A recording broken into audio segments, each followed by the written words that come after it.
G'day, I'm Sean and welcome back to the CarExpert Podcast. We're back for another lap around the track and we've got Scott and James joining us. How are you guys? Happy to be back after a couple of weeks. I know, yeah, you've been away for a while. Most of it work-related. Sure it was. James, you were off last week. You were driving, what were you driving last week? The Hyundai Tucson Hybrid, which we will talk about today. We are certainly going to talk about that. We're going to talk about a few things. We're going to talk about the new hot Lexus LBX and what cars should come back or even just come to Australia for the first time. But we're starting off with a new segment, a news segment even, where we just run through the top stories on the CarExpert website over the past week. So kicking it off, James, we're going to throw it over to you. Tell us about what Hyundai is doing to fix its most annoying feature. Yeah, so as part of the Tucson launch, one of the new features as part of the facelift is there is a shortcut now to disable the audible chimes that come from that really annoying speed limit system. So based on global feedback, Hyundai's implemented a change where you long press the mute button on the steering wheel and it'll automatically disable the audible part. So you'll still get, so you'll still get the speed limit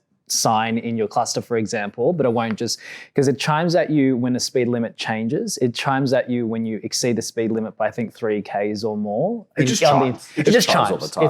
It's incessant, it's annoying, and thank goodness for this feature. The only thing is you still have to do it every time you start up the car. Well, look, I think that deserves a small round of applause for Hyundai for that. I think they've done a very good job getting rid of that. Your brief for this segment was 50 words or less from James or I. James has missed Can we get a counter on the bottom of that answer? Yeah, okay, cool. All right, next one. eBay accidentally demonstrates risk of buying car parts online. Scott, what happened? We got an email from eBay about this and they were very polite, but essentially they built a fast Ford Transit for Goodwood, for the Festival of Speed, using parts they'd bought from eBay, and unfortunately the car broke down. Did exactly what people expected it to do, I think. Exactly. Look, it was a tough restoration. They did a lot more than just tack some bits onto it, so it's not eBay's fault the car broke, but it is kind of funny.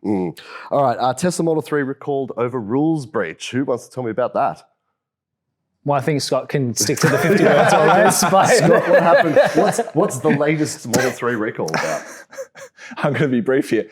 The Model 3, it was a 2020 and 2021 model, I believe. The driver's seat occupancy alert wasn't working as it was meant to.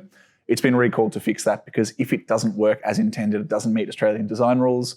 The good news is it's a software update. So theoretically, provided you're connected to the web, you don't actually need to go back to a dealer or a showroom to get it fixed. Good news for Tesla owners everywhere there. And James, final story, Ineos Grenadier V8 won't be a Land Cruiser 70 replacement. Yeah, so there was a concept Grenadier with an LS3 V8, I think, but they basically said they're not doing it. So anyone who thought they might be able to replace a V8 70 series with one of these is going to miss out. Yeah, they're going to have to stick with buying a Mustang to replace their 70 series if they want a V8. That's about the only option left. Or a 4-cylinder Hilux-powered 70 series. You could, yes, but it doesn't have a V8, unfortunately. Well, we will refine this segment and get better at it over time, but that's the first taste. I think I met the criteria just then. That one you did, definitely. So passing grade. 1 for James. Our first news segment to start us off in the CarExpert Podcast every week. All right, let's kick off with Lexus LBX Morizo RR. Now, the LBX we've tested, tiny little, the cheapest Lexus they've ever done, or the cheapest entry-level Lexus they've got? I think it's the smallest Lexus ever. I think at one point you could get the CT, which was an ugly hatchback based on the Prius, for less than you can get an LBX potentially. But anyway, it's currently the cheapest Lexus on sale, but they decided that wasn't quite enough. They needed to make it interesting too.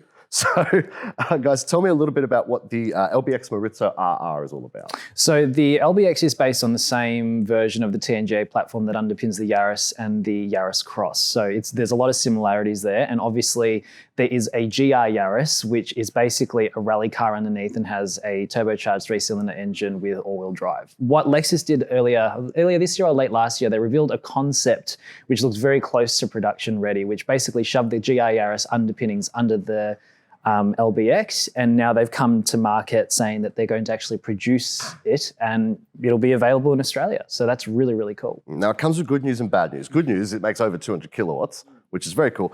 Bad news is the manual they make is not coming to Australia, is it? Yeah, this is not unusual for Toyota with its GR and its special products. The GR Yaris and GR Corolla have had a couple of special editions over in Japan that we haven't got in Australia. And with this LBX, the manual is for Japan only at the moment. It wouldn't surprise me if eventually we get it in Australia. I hope we do. The other thing they're doing for Japan is 100 versions of what they're calling the bespoke edition.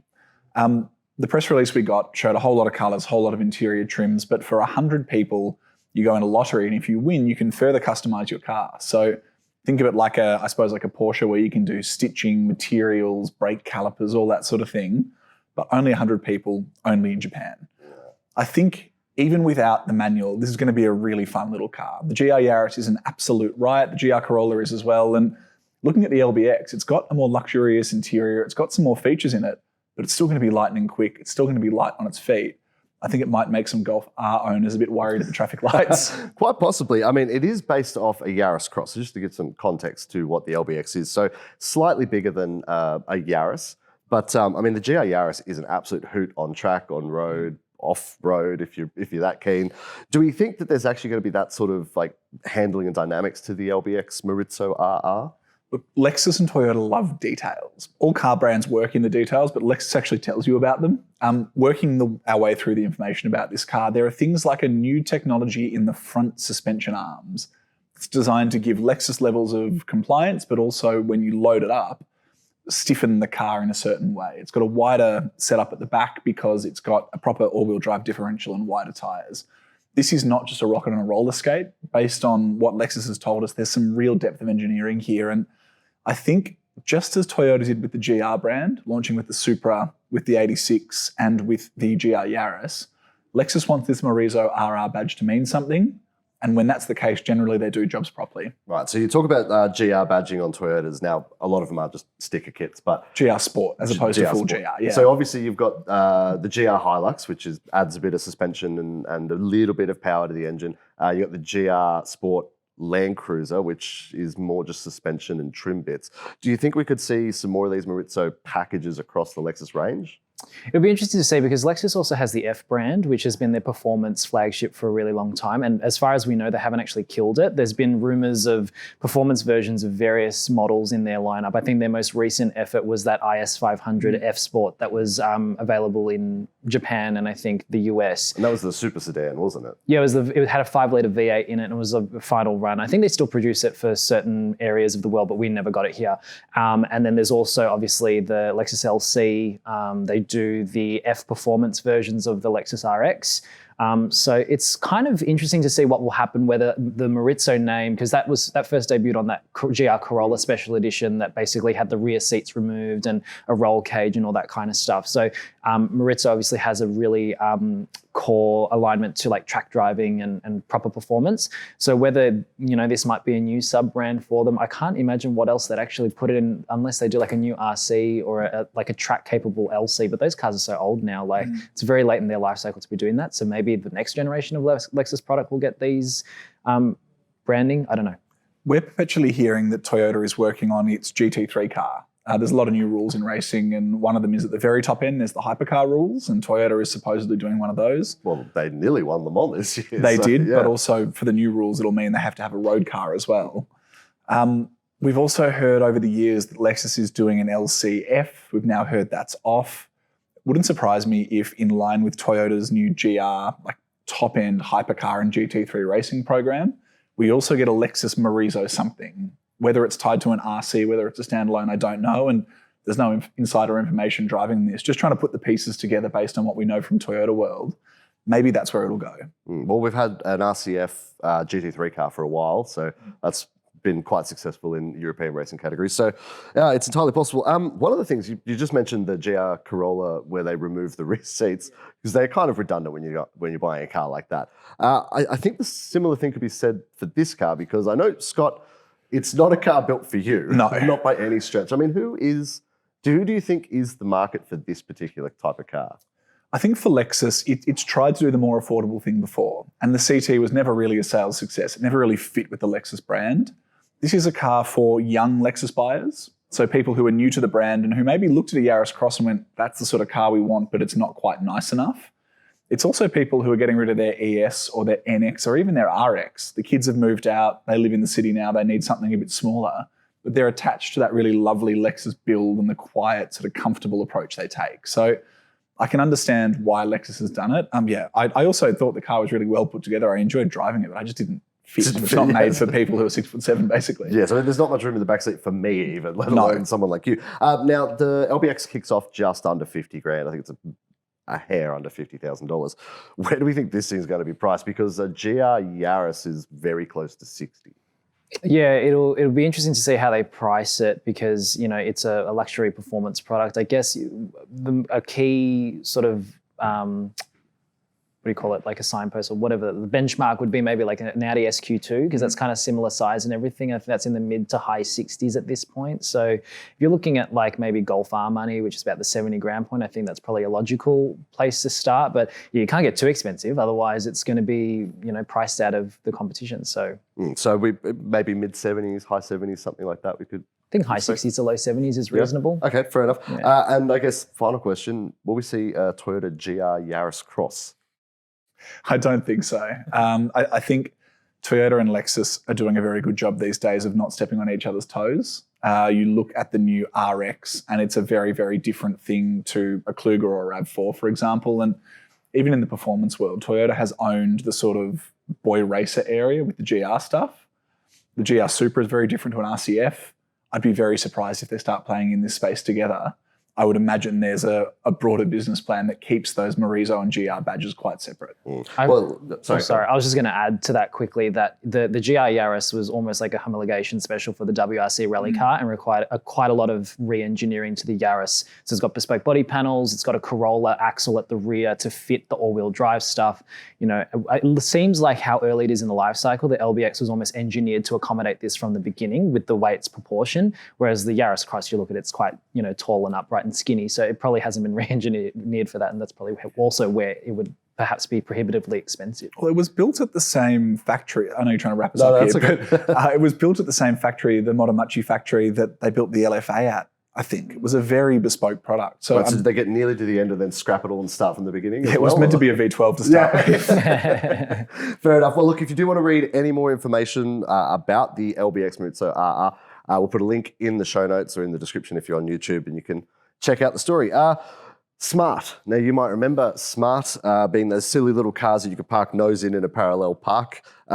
They're making a comeback now. The former Mercedes-Benz subsidiary is no longer owned by the Germans. It is owned by Geely, who does Volvo and Zeekr. Yeah, Volvo, Zeekr, Polestar has a different relationship to them, but they're part of the umbrella. There's more in China, but they're the big ones in Australia. So they're coming back to Australia with, you guessed it, electric cars. And it's called the #1 and the #3.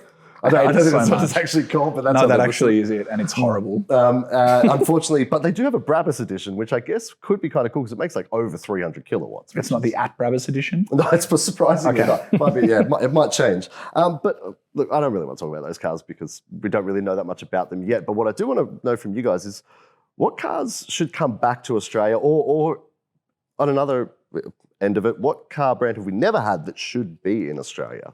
I'll open up to the floor, but actually I'll start with one.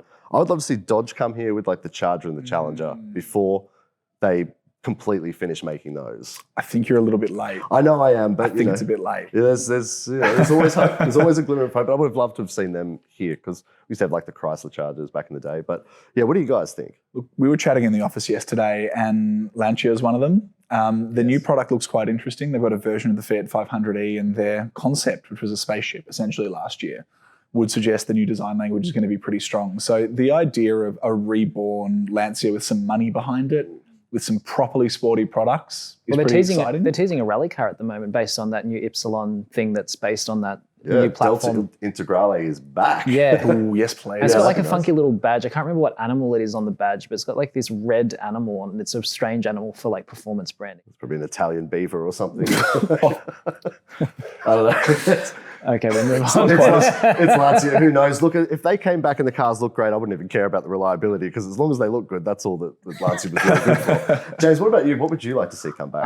There's a lot of stuff in Europe that either has once been here and is no longer. There's a lot of like European Ford product that's not here anymore. I think actually also the Opel and Vauxhall stuff that's being sold in Europe is really good. The Opel would be cool to come back. Yeah, like the new Astra, it's all like Peugeot and Citroen based. So it's basically, what Volkswagen does with their platforms that Stellantis is doing between like Peugeot, Citroen, Opel and Vauxhall and brands like Lancia and Jeep. So, I think the new Astra is actually a really cool looking thing. It's got a really retro vibe to it. You can get as an electric vehicle, as a plug-in hybrid, as a turbo petrol. They have some really, handsome SUVs that sort of remind us of the mold Mocha that we used to, well, it wasn't a Mocha, we got the Trax, but it was a Mocha in other places, depending on where you went. So, there's some really cool stuff that they have over there that would be really nice to have here. And it would probably sell better than Citroen and Peugeot, to be honest. Well, considering Citroen sold 75 cars this year, it's not a huge I think it was 17, wasn't it? Like they're more exclusive than Lamborghini at the moment. So, I love Peugeots and Citroens. I think French cars are really cool, but I think from a volume perspective, people know the Astra nameplate, for example, and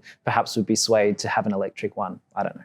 I'm also going to throw out there, obviously we want Holden back. It's not going to happen, but Cadillac is back. They are. We're getting slightly different to what most people remember them for, but yes. I want them to replace Holden as well. They make the CT4 and the CT5V Blackwing. Which once upon a time was a Commodore underneath. Yeah, it's a Zeta platform underneath. If they could get just a limited run of CT5Vs in particular, manual, rear drive, V8, big sedan, I can't buy one, can't afford to, but I would try to snap one up immediately because they're just cool. They would be they would come in and compete with C63. Yeah, plug-in hybrid. But the C63 is a 4-cylinder, so it would actually be a viable alternative. Yeah, and I mean, you look at that segment, it's changed dramatically. We wrote a story recently, the Maserati Ghibli Trofeo is the last rear-drive V8 sedan on sale in Australia, and there's, I think, 5 of them left. That was a couple of weeks ago. They might be gone now. Yeah, hopefully they're gone. Hopefully people rushed out and bought them, but on our advice. But, yes. But you look at that world of like old-school big V8s, and I get why they've gone away, but the new M5 is a 2.6-ton plug-in hybrid. The new E63 is probably going to be the same. The M3 is an inline-6 with no hybrid stuff, but it's obviously not a V8. Alpha Julia is the same. It's a 6-cylinder. So there isn't really anything competing in that space, and it's never going to be volume. It's never going to, win the market and knock Toyota off. But I think as a nostalgia player, it'd be pretty damn cool. And as a halo car for Cadillac as well. I mean, Cadillac are coming back to Australia with 3 electric SUVs. To have a halo sports car would probably serve them quite well, but yeah, it may confuse things a little bit as well. We're back, we're electric, come and eat vegan food in our shopping centre. By the way, we've got a V8. We also have a V8 though at the back. Steve will look after you. He'll let you test drive it. on the bar. That's it. All right, well, let us know, what would you guys like to see in Australia? Or actually, if you bought one of the Opel Astras back in the day, leave a comment, let us know what it's like, because I loved them. I thought they were really, really cool. But if you ever bought one or drove one or had the experience one, leave a comment, let us know. All right, Hyundai Tucson Hybrid. James. Spotlight's on me now. The spotlight is on you. This has been a long time coming, this car. I mean, RAV4 has dominated this space for, I can't even count how many years now. But Hyundai are back with a new Tucson. It's fairly heavily revised, I guess, and it's finally hybrid. So tell us, what are the headline acts on it? Yeah, so the hybrid thing for Australia is new, but we can't forget that the hybrid's been around for a really long time elsewhere. So when the current generation Tucson launched a few years ago, it came out with a hybrid and a plug-in hybrid depending on the market you're in. We unfortunately missed out on all of that. So now the headline act for this midlife facelift, at least in Australia, is that Hyundai is releasing a full range of hybrids. So basically every trim level you can get a hybrid option in addition to the existing petrol engines that were available. The diesel's also dead. But Hyundai was very quick to say the hybrid can tow what the diesel could. So it's still rated to tow 1,900 kilograms. Maybe we'll have to test that out at some point. But Would you like to say it? Leave a comment. Let us know. So we're in an age where a lot of brands are simplifying model ranges. For example, Hyundai has 17 variants of Tucson on sale in Australia. 17? It's slightly overwhelming. That's Range Rover levels of variants. Yes, and 8 of them are hybrids. Now, that's kind of a loose way of describing it because there's 3 main trim levels and you can get all of them with an N-line option pack, but Hyundai sort of lists them separately. There's a really wide range. You can get a hybrid as little as $45,000 plus on-road costs, which isn't a small amount of money to pay, but that's as low as it goes. And then at the top end, it's about 60 grand for a fully decked out N-line premium with all-wheel drive. So what's powering it now? So it's a 1.6 litre turbo hybrid system. So we've seen it in the Sportage, seen it in the Sorento, the new Santa Fe. Like the Santa Fe, it's a slightly updated version. So it's got a little bit more power at 172 kilowatts and it's got 367 Newton meters. So the Sportage and the Sorento still run the 169 kilowatt, 350 Newton meter tune. And after doing some research while I was writing the review, I realized that other markets get a slightly different version of this. So in Europe, they get like a 150 kilowatt version with far less torque. So I think depending on where it's built and which market you're in with emissions regulations, it can actually change how powerful it is. They also get a different version of the car entirely, right? Yeah. We get a long wheelbase, they get a short wheelbase? Yeah, so the models made for Europe and the UK are made in the Czechia plant, which is a shorter wheelbase car, which is different to the ones that we get. So we get the longer body that's sold in Korea and US, I think, are the key markets there, which has also been an issue for us getting the hybrid ones before because they weren't making them in right-hand drive, therefore they didn't come here. It's interesting you mentioned the diesel. Of the 3 engines on offer in the pre-update Tucson, that was my favourite. It's a really effortless, torquey engine, and it's great if you're spending a lot of time on the highway. I know we'll get to in town, but how does the hybrid go as a sort of alternative to that if you are doing a lot of driving? Yeah, it was probably my biggest critique of the hybrid system in all of the Hyundai Kia products is that having a 6-speed auto seems fairly limiting when you're going, in Australia we do 110 Ks, which is still not fast by European standards, but it's still fast enough that the engine's sitting at like the 2000, 2100 RPM level, and it's just not doing the same level of efficiency, or it's not as relaxed as what the diesel was. The diesel would sit in 8th at like 1500 RPM, and you'd be doing like 4 litres per 100 Ks. Yeah. So you'll see the hybrid, uphill or at a constant speed, potentially doing the high 6s to 7 mark at a constant pace, but it will sort of shuffle in and out of EV mode when it's doing that. It's not quite as relaxed on the open road as the diesel was. But I guess where the real gain is, and where most people are going to be driving these cars, is in town and in suburbia when you're doing the school drop-off or whatever, where you're just going to be putting around in EV mode, probably below 40 Ks an hour, and the engine's largely off. And in those scenarios, you'll see the fuel consumption dip into the 4s, low 5s, which is substantially less than both the petrol options and the old diesel would be doing in town. Now, we've driven the Santa Fe Hybrid. There's a review on the YouTube channel and on the website.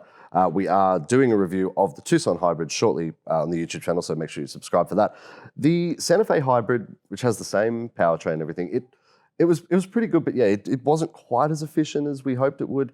Do you think this one will actually be better just because it's by virtue of being smaller and lighter? Yeah, it definitely feels a little bit more relaxed, because when I went to the launch, I actually drove to the airport in a Santa Fe Hybrid and then drove it for the rest of the week. And it definitely, you could notice a difference in how the Tucson drove versus the Santa Fe with an identical drivetrain. The Tucson feels lighter. It feels less, not hunkered down, but less weighed down by the body. And that's only exacerbated once you start adding people and stuff, right? You've got a 7-seat vehicle that, is lugging much more weight at higher speeds, for example, whereas the Tucson definitely was much closer to its claim, particularly once you started doing the urban running about, because the electric motor doesn't have to work as hard. It's still not as efficient as a RAV4, and I will call that out straight away. It's definitely not going to be beating a RAV4 in the efficiency space, but in turn, it's also punchier to drive and feels more conventional to drive than having like a CVT that just flares the revs all the time at you every time you set off. And where it really has the RAV4 over a barrel is the interior. The interior, they've done massive updates, and it's a similar design language between the Santa Fe and this. It looks amazing inside. Is that across the range? Yeah, so the overall interior design is consistent across the range. The main differences will be down to trimmings or that kind of stuff. And the only other difference is the absolute base models get a different cluster for the driver, but all of them get that 12-inch display, which is really high resolution. It looks quite, premium.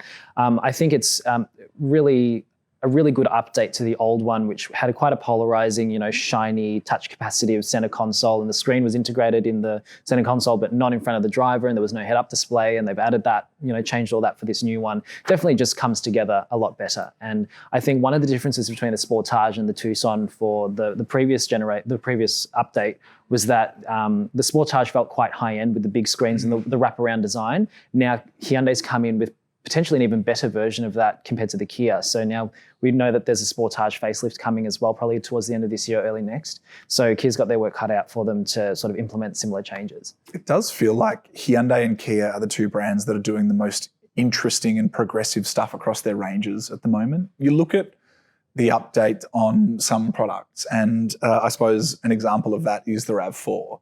There were some changes under the skin, but fundamentally it was the same car with different headlights, tail lights, and a slightly different interior. Whereas Hyundai and Kia, it feels like every time they set about trying to update a car, no matter how minor it's meant to be, they go, well, what's the best tech we can get in this thing? What do we need to do to make it feel more special and better than it was before? And I think that's really admirable. I know as well when you go to Korea, it's on another level again. They've got cars that every generation have no link between the design language, but in a world where car makers are cutting back budgets, they're sort of trying to put everything into EV development, and petrol and normal cars are suffering because of it. It's awesome to see that level of focus on really improving everything every 4 years. And I mean, you just got to look at the sales charts every month where 5 years ago, Kia and Hyundai were in the top 10. Now they are in the top 5 consistently. I mean, they are crushing it. They're fighting it out for 3rd or 4th place on the charts, and the competition between the two is really fierce. Which I tell you what, if you're at the board at Hyundai Motor Company, you're going to be happy either way, right? So, yeah, pretty good deal. Okay, your money on the table. Would you still be sticking with the fan favorite, the RAV4, for its, sensible hybrid economic nature? Or do you think this Tucson could sway a few buyers across? I definitely think the Tucson has some things going for it. It's definitely more premium in look and feel. I think it drives better. And the tech, even though Toyota's made some really good inroads in some of the infotainment and assistance technologies, I think the Hyundais are still better, and it's probably more European. I think the Tucson's quite an elegant looking car, and that bullet curvy shape is really nice. But I can understand why people like, the tough, boxy look of the RAV4. But in terms of like practicality, there's not a lot in it. And I think the Hyundai's features and tech is better. So my money's on the Hyundai. Now, Scott, I know you haven't driven the Hyundai, but I mean, you could still have a bit of a sense of where you would be leaning, because a car buyer probably hasn't driven most of them either. Yeah, I love the look of the Hyundai. I had a poke around the interior of the one we have as well. Looks great. But I think for me, the fact the Hyundai is not all that comfortable on the highway compared to the Toyota, with which it's CVT, as soon as you're on the highway, it just shuts up and sits in the background. That for me would sway it towards the RAV4. So until Hyundai can add another gear or work out a way to get that engine to settle down a bit on the highway, I think for my use case, the RAV4 is probably better. All right. Well, leave a comment. Let us know. What would you take? RAV4, Sportage, Tucson. I think they're really the three key contenders here, aren't they? So leave a comment. Let us know. Well, it wouldn't be a Car Expert podcast without doing our picks of the week. And because, Scott, you haven't been here for a couple of weeks. I'm sure they're built up inside. What have you got? What's your pick this week? I've been hanging on to this one to tell you. I bet. It's a stupid one, but on Instagram I was scrolling recently and saw this baby which was crying, couldn't be calmed down, until the dad played the Max Verstappen theme song over his phone out loud, and it immediately stopped crying and listened in. So wherever that kid is, they're going to be in F1 style. Yes, or a Red Bull addict. I don't know which one. Yes, maybe both. I'm glad that the viewers have waited 3 weeks for you to come back and give that as your pick Don't of the say week. I didn't deliver. James, what's your pick of the week, mate? Well, it's sort of still on the kid theme. There was this backyard racetrack that this parent set up for their two children. I think they had those little like e-go-karts, and it was a really tight and technical track, and they're like drifting around and doing handbrake turns and stuff like that, which I thought was a really cool way of supporting young talent in the automotive industry if they're ever getting into driving. Absolutely. I mean, this is what people come to the CarExpert podcast for, like hot parenting tips, and we've just delivered this week, haven't we? Well, I'm going to stray away from children, and I've got a thing from Goodwood, which was run a couple of weeks ago. The Ford Mustang GTD. We have seen it before, we have heard it before, but we've never quite heard it like this, driving up the hill at Goodwood. I mean, it was on a knife's edge. Pretty special, wasn't it? Oh, but the sound. I'm just going to be quiet for a second and just play a bit of the sound, because it is out of this world.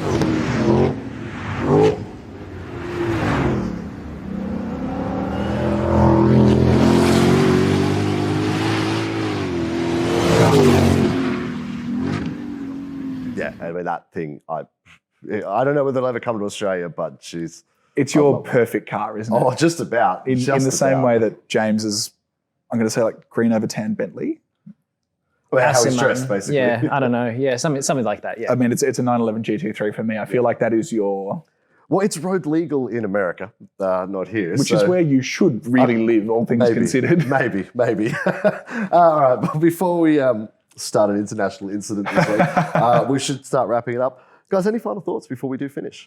I actually wanted to give a quick shout out to the broader CarExpert business. I know our YouTube viewers, some of them have knowledge of the website, but we had our all staff this week. We had 65 people together up in Brisbane. There's a photo of the whole team here, and you can see that there is a lot more to Expert than just the YouTube channel. We have got a website. We help people buy new cars, which we often mention on the podcast. So if you want to know a bit more about CarExpert, you can Google Help Me CarExpert. You can head to carexpert.com.au. But I suppose just have a look at all of those people and consider what goes on behind the scenes. There is a lot to CarExpert that is worth checking out. Anything from you, James? Well, for those who don't know, I know there's a lot of people that have messaged us about various cars that they want to see on the YouTube channel. And I help Paul book a lot of these cars. And I've been really campaigning hard to get people that BYD Sea Lion 6 that everyone's been asking for. We've got one. It's here. Paul's going to film a video of it very soon. So stay tuned for that, because I know everyone's been asking about it. Yes, it took a while, but we did manage to get one. They trucked it specially down from Sydney for us. So thank you to BYD for sorting that out, because it has been high on the priority list. Right. One more challenge for you this week, and all of those people on the website, we all work towards a sort of shared goal. What is that What are we trying to do? Well, the car expert purpose is to make buying the right new car quicker and easier. Expertly executed first time. Well done. No editing there whatsoever. I do have one final thought before we do leave. This weekend is the Spa F1 Grand Prix, is the last race before the summer break, and it could be the last time we see a couple of people in some certain cars. Fingers crossed that when we come back from summer break, or winter break for us, Danny Ricciardo is still in the car. Maybe a faster car. Maybe even a faster car. You never know.